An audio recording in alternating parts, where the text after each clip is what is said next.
17 and 75, right? That's a lot of assists for Quinn Hughes, and a lot of it was on the power play, right? So if the power play can click and work, and Quinn's going to get it because he has the puck a lot of the time on the power play. Everything goes through him and probably JT Miller on that Canucks power play unit. So they're going to get theirs when it comes to that. I think 100-point season as a defenseman is difficult. I mean, you look at when Erik Karlsson did it just a couple seasons ago in San Jose, but Erik Karlsson was on the ice for like 25 minutes a night, and he had the puck all the time. So there wasn't very many other players that were near the level of Erik Karlsson, the way that he was playing for San Jose when he did that. For Quinn Hughes, I think it's going to be a bit different. I think that, I don't want to say a step back, but I think, you look at him in 92 points, I think it's going to be a little bit less than that.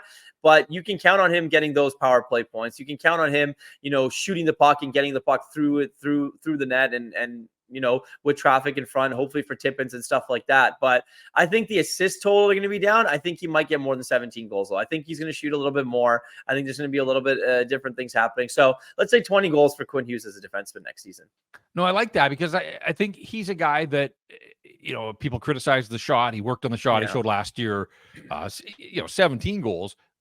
Yeah, I mean, a bounce here or there. I think he can get to 20. 100 points. And look, Karlsson got there, but on a terrible team where I think over the last couple of months, it was all about Erik Karlsson and his point totals, right? Just jacking his point totals.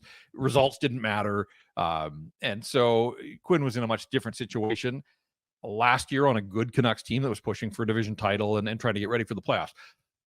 100 points seems like a stretch to me, but I don't like betting against the player. No. I think I would bet against the accomplishment. But betting against the player, I think by this time we know that much about Quinn Hughes that he'll be motivated, and he'll be motivated to defend his Norris Trophy, to show that he wasn't just a one-hit wonder kind of guy, which I think it's pretty clear that he's not. But when you think 92 points, like the power play went cold down the stretch. Elias Pettersson went cold down the stretch.